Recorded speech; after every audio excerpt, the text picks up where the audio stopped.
Hello everyone and welcome back. It is always a good day here when I get to do a tri-tip.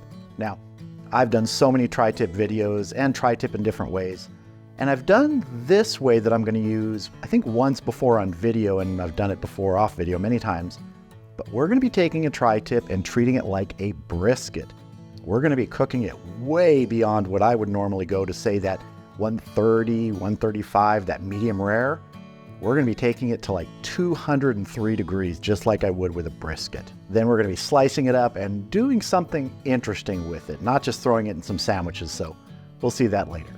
First, let's get our tri-tip ready. So this is a little bit over 3 pounds. This is a USDA choice, and it is a little dry on the surface, so I am going to add a binder, and I'm just going to use this balsamic glaze from Trader Joe's. I've been using this on beef a lot lately.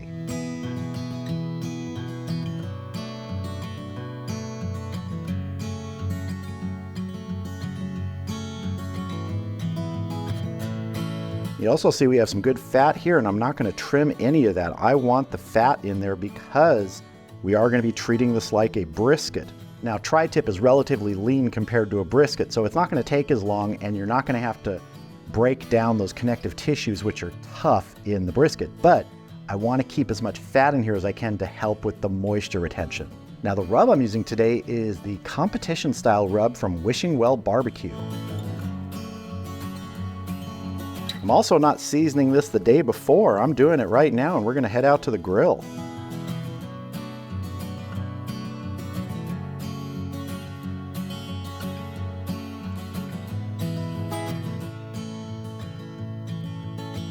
Another thing I'm going to be doing different than I usually do when I do brisket or pork butter big cuts is I'm going to do this fat side up. I usually do those fat side down, but because this is not going to take as long, I want the fat to help protect the meat because the heat in the kettle, we're doing it on the Weber kettle, goes over the top there. So I want to slow it down a little bit. I don't want to cook this as fast as I might, like I said, a hot and fast brisket or something.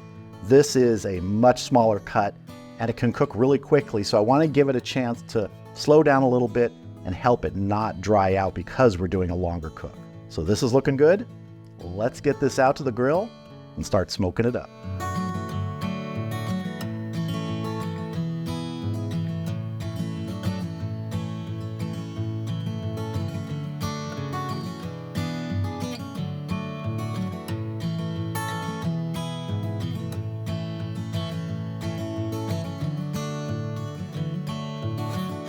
All right, the Weber kettle is up to temp. My target today is 250 degrees. I'm using the Mallory firewall set up in a 2-zone configuration with a smaller direct zone. We're not going to be using the direct zone today. I also have a foil in the bottom to help direct the airflow to the coals from the smoke hole. I'm just using the smoke hole today, not even the large vent. And I have a small foil pan in there with a little bit of water for some added moisture. So let's go ahead and get our tri-tip on and start cooking it like a brisket.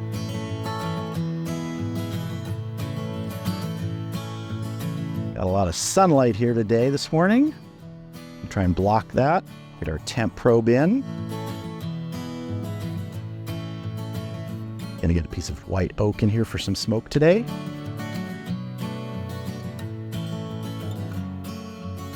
All right, let's get our lid on. We're gonna come back and check in about an hour. The temp that I'm going to plan to wrap at is about 160 degrees, but we'll also look and see how it looks. We're really not going to get much of a stall in this piece of meat like you would in a brisket or say a pork butt or something like that. So we really are going to target around that 160. But if it doesn't look great at that point, if I want some more color on the outside, I'll let it go a little more, but we're not going to go much past that. So let's get our lid on and get smoking. See you back here in an hour, unless it hits 160 before then.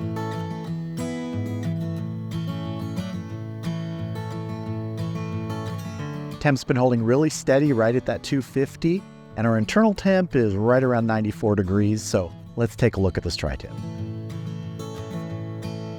That's looking good, and I've got to be honest here, I don't remember if I put it fat side up or down. I'm so used to putting pieces of meat fat side down. That's just the way I like to do it. I know I was planning fat side up here, but I think I did. It looks kind of like I did. We'll see how it goes. But it is looking a little dry here, so I'm going to go ahead and spritz with some plain water.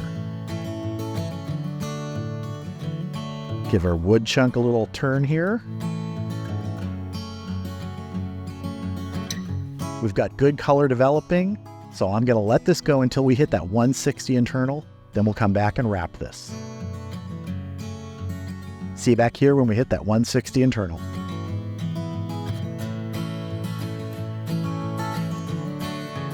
All right, we are just about to hit 160 internal. Let's go ahead and wrap this tri-tip. Oh, that is looking gorgeous. I'm actually gonna try and wrap it with the probe still in, just because in a tri-tip, it's not as big as a brisket to put it back in and get a close spot.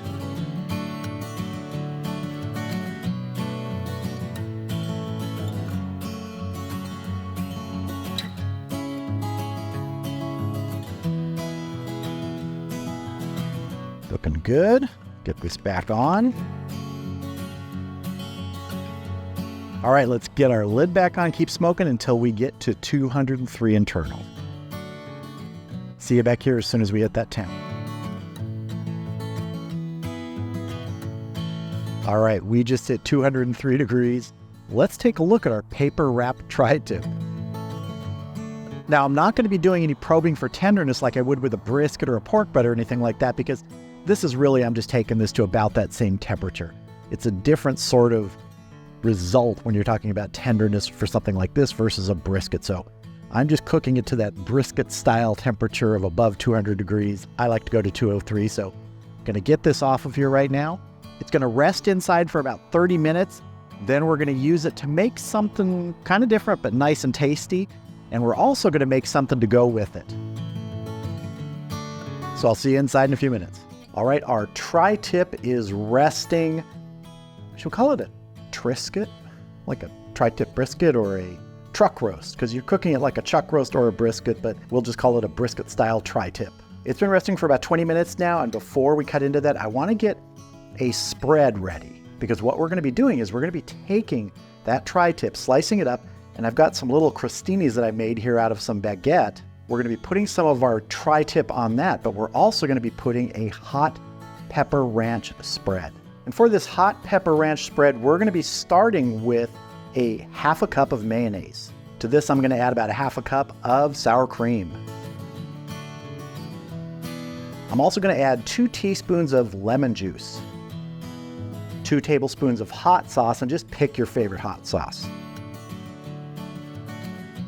I'm going to add half a teaspoon of dried chives, half a teaspoon of dried parsley flakes, a teaspoon of dried dill, a 1/4 teaspoon of sea salt. Sea salt generally is a little bit finer than kosher salt, a 1/4 teaspoon of ground black pepper, half a teaspoon of granulated garlic, and 1 teaspoon of red pepper flakes. And we're just going to get in here and mix this together slowly until everything comes together.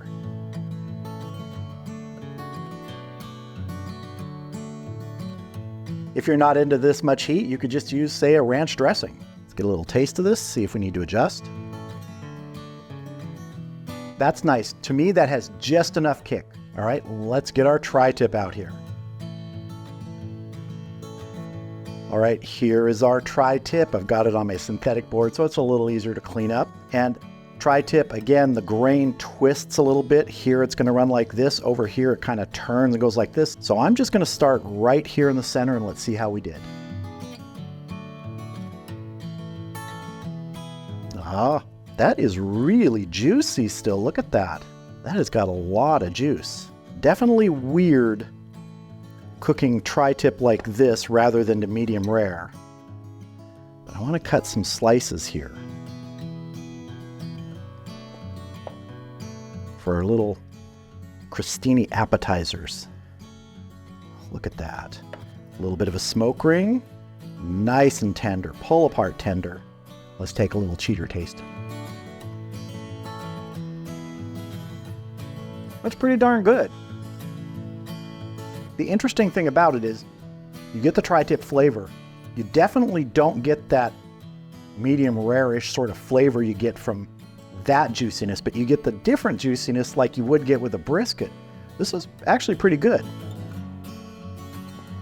Kind of like if you want that brisket experience, but you don't have, 8, 9, 10 hours to do it. This took just about 4 hours and 45 minutes out there with a half-hour rest. Let me cut some smaller pieces here to fit on our crostini. I'm really liking the fact of how juicy this is. That really held on to a lot of moisture. I mean, just really, really happy with that. Let's take a little taste from this really barky end, which I guess would be kind of like the equivalent of the point. It has crunch to it because that's the part that's getting most well done there. Nice bark. All right, let's go ahead and build some of these tri-tip crostinis. So I've got a couple of my toasted baguettes here, and I want to put some of our spicy pepper ranch on here. I'm going to put a piece of our tri-tip. I want to top it with some marinated red pepper. Start getting him on our serving platter here.